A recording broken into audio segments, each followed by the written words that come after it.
Hello and good evening to all my respected viewers, all my investors, dear friends. I welcome you all again on my social media platform, Thakur Sahab Bihar. Friends, before going to the topic, I really want to do a formality which is really necessary for all YouTubers and all channels. So, I would like to request you all to please subscribe my channel, and if you really like my content, please do like also this video. That's all. This is a formality and I am really very enjoying this kind of request. So guys, what is the topic today? I am today going to clear all doubt of investors.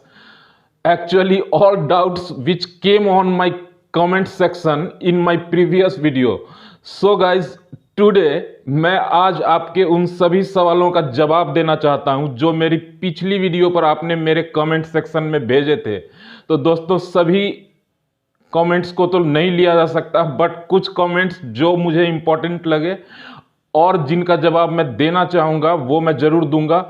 लेकिन आप सभी इस video को देख सकते हैं, चूंकि जो भी क्वेश्चंस होंगे related with UVSL and NCLT New Delhi से ही होंगे। तो प्लीज़ बने रहें। और before wasting your important time, this is also a slogan of my video. This is really very interesting that before wasting your important time, I am going directly to video and start reading first comment which I want to pick. तो दोस्तों, पहला comment जो मुझे लगता है मुझे जिसका जवाब देना चाहिए वो अमनप्रीत जी ने किया था मेरी पिछली वीडियो पर।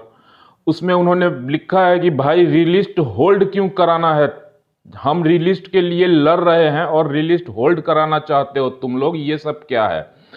तो फ्रेंड्स, अमरप्रीत भाई, आप एक बात समझ लो कि अगर रिलिस्टिंग हो जाती है बिना किसी प्रेशर के बनाए हुए, बिना कोई प्रेशर बनाए हुए अगर यूवीएसएल रिलिस्ट होती है तो आपको एक पैसा नहीं देने जा रही वो, चूंकि आपके डीमेट में शेयर है ही नहीं। These all shares where distinguish. आपके पास मैसेज आया होगा, मेल आया होगा, आप ऑर्डर भी देख सकते हो एनसीएलटी का, उसमें क्लियर लिखा हुआ है कि आपकी शेयर का वैल्यू 0 हो चुका है पब्लिक का। इसलिए हम लोगों ने केस किया हुआ है। और मेरी वीडियो को ध्यान से देखना, पिछली वाली, उसमें मैंने बोला है कि अगर रिलिस्टिंग के बाद हमको कुछ नहीं दिया जाता है, ऐसे ही रिलिस्ट करेंगे तो होल्ड कराएंगे। अगर वो हमें हमारे शेयर देते हैं तो फिर होल्ड कराने की बात ही नहीं है दोस्तों।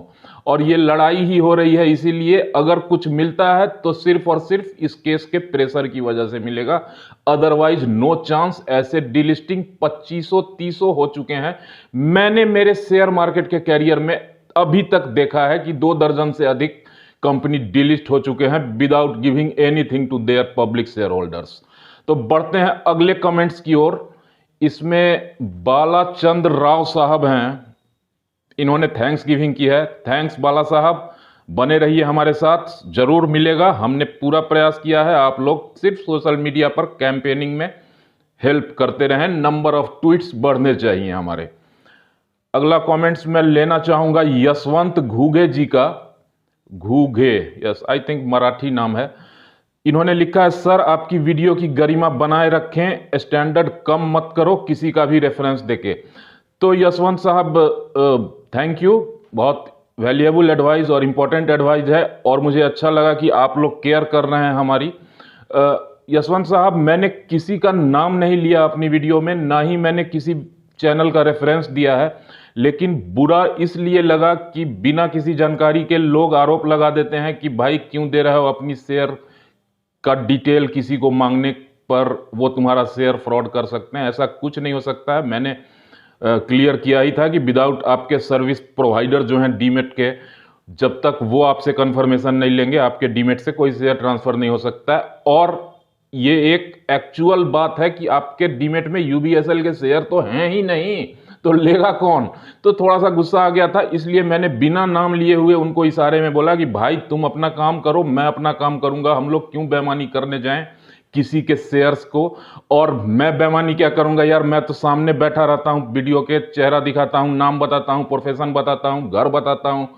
तुम लोग तो बैकग्राउंड से बोलते हो, चेहरा भी नहीं दिखाते और फिर आरोप भी लगाते हो। इसलिए ये सब बातें चीप हैं, ऐसी काम शोभा नहीं देती आप लोगों को जो इस तरह का करते हैं। अपना काम कीजिए, अच्छी बात है, यूवीएसएल को सपोर्ट करो, लेकिन रीवा जो कर रही है उसको अगर सपोर्ट नहीं कर सकते तो डिमोरलाइज करने की कोशिश मत करो, क्योंकि सिर्फ रीवा ही है जिसके चलते इन्वेस्टर को कुछ मिल सकता है। I am again challenging. अगले कमेंट्स पर बढ़ेंगे दोस्तों। और ये डाउट इसमें और लोगों ने भी, Meenakshi Singh very nice, sorry मेरी बहन है, मुझे बहुत अच्छा लगा कि मेरे घर के लोग भी मेरे वीडियोस अब देख रहे हैं। सूरज मिश्रा शानदार, मेरे बड़े भाई हैं, थैंक यू भैया, थैंक यू मिन्नी, बहुत अच्छा लगा देख रहे हैं आप लोग।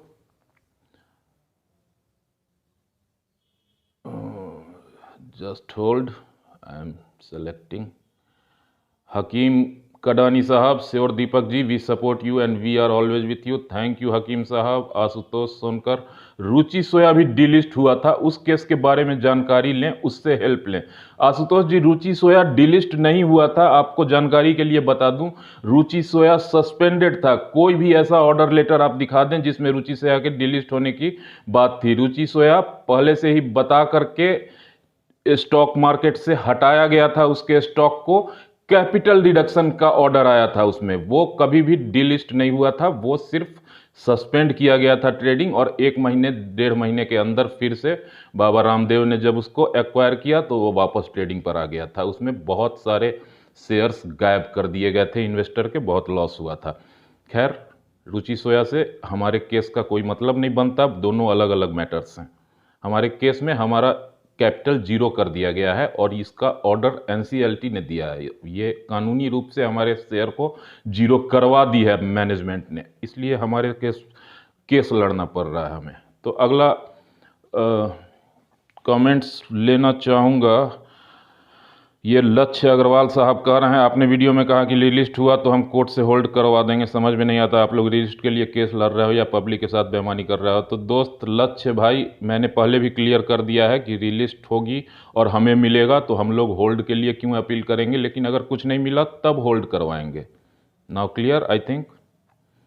कल्पेश भट्टी साहब, गवर्नमेंट 25 का रूल या ज़्यादा देना चाहती है, नए रूल्स में शायद फरवरी को आने वाला है, तो आपके तरफ से ये सेटलमेंट का कोई वीडियो है जो आपका रीवा लोग 10% बोला। देखो दोस्त कल्पेश भट्टी भाई, ऐसा है ना कि गवर्नमेंट ने कोई 25 का रूल या ज़्यादा नहीं किया है, ये सेबी की तरफ से एक फ्रेमवर्क तैयार किया गया है जो सिर्फ प्रपोज्ड किया गया है अभी पब्लिक डोमेन में। जब तक ये 25%, इस रूल में मैं आपको बता दूं कि बताया गया है कि शेयर होल्डर्स को, पब्लिक को, अगर कोई कंपनी डिलिस्ट हो जाती है दिवालिया होकर के बैंकरप्सी या इंसॉल्वेंसी के मैटर में, तो 25% कम से कम पब्लिक को भी मिले जितना उनका शेयर है उनको। ये अभी प्रपोज किया गया है, जिसको बहुत टाइम है अभी पास होने में। ये पार्लियामेंट में जाएगा, मिनिस्ट्री ऑफ कॉरपोरेट अफेयर्स में, फाइनेंस मिनिस्ट्री से पास होगा, उसके बाद जब ये रूल बनेगा तो देखेंगे इसमें 25% मिलता है नहीं मिलता है, क्या होता है। हम लोग तो 25 क्या 10% भी मिले तो बहुत है, चूंकि अब यूवीएसएल का रेट अगर रिलीज होता है तो 1000 रुपया से ऊपर होगा, ये याद रखना। और इतना आसान नहीं है अभी हो जाना। और जब अगर ये रूल पास हो भी जाता है, जो प्रपोजल सेबी की तरफ से आई है, तो ये आने वाले डिलिस्टिंग्स पर लागू होगा या पास्ट में जो हो चुके हैं यूवीएसएल टाइप और कंपनी, उन पर भी लागू होगा, कुछ कहा नहीं जा सकता है। तो ये अभी भविष्य के गर्त में है, इसलिए इस पर बात करना फिजूल है। हो सकता है इस 1 फरवरी को बजट आने वाला है, उसमें ये बिल पेश किया जाए, उसके बाद या उसके पहले। राज यादव साहब लिखते हैं, अगर आप सेटलमेंट नहीं कर सकते तो सेटलमेंट का वीडियो बनाना बंद कर दो, रीलिस्टिंग के लिए लड़ो। दोस्त, मैंने अभी तक एक भी वीडियो सेटलमेंट के लिए नहीं बनाई है। हाँ, हमारे रीवा से कुछ और लोग सेटलमेंट के लिए वीडियो बना रहे थे, उस समय बातचीत हो रही थी, लेकिन अगर सेटलमेंट दोनों तरफ अंडरस्टैंडिंग होना चाहिए, म्यूचुअल, तभी होता है, ऐसे नहीं होता। सेटलमेंट की बात खत्म है, हम लोग केस लड़ रहे हैं। सर उत्तम गलवा के बारे में बताइए, आशीष तायवड़े साहब। आशीष साहब, उत्तम गलवा पर रिसर्च कर रहा हूं, जैसे ही मेरी कंप्लीट होगी जरूर एक वीडियो आपके लिए, आपके कहने पर डालूंगा। आरव शर्मा, नहीं भाई, जब मन हो सो के उठो और केस कर दो। ये बहुत पुराना यूज़र है जिसे मैं जानता हूँ। 1 मिलियन मैंने नाम रखा है इसका। इसके पास 10 लाख यूएसएल के शेयर हैं और ये ऐसे ही घूमता रहता है। जब मन होगा केस कर ही देंगे भाई, वकील हैं, याद रखना। और 1 मिलियन तुम भी जम के कैंपेन में मदद करो, भरोसा रखो, मिलेंगे पैसे, ज़रूर मिलेंगे। तो दोस्तों, वीडियो काफ़ी लंबा होता जा रहा है और मुझे लगता है कि वीडियो को समाप्त करना चाहिए। हमें लगता है बहुत सारे डाउट्स आपके क्लियर किए होंगे। जिनके कमेंट्स मैं नहीं ले सका, आई एम सॉरी। अगली बार कोशिश करूंगा उनके कमेंट्स का जवाब भी दूं वीडियो बनाकर या कमेंट सेक्शन में ही। तब तक के लिए अपना ख्याल रखना, मुझे भी याद रखना। Take care and goodbye. Thank you.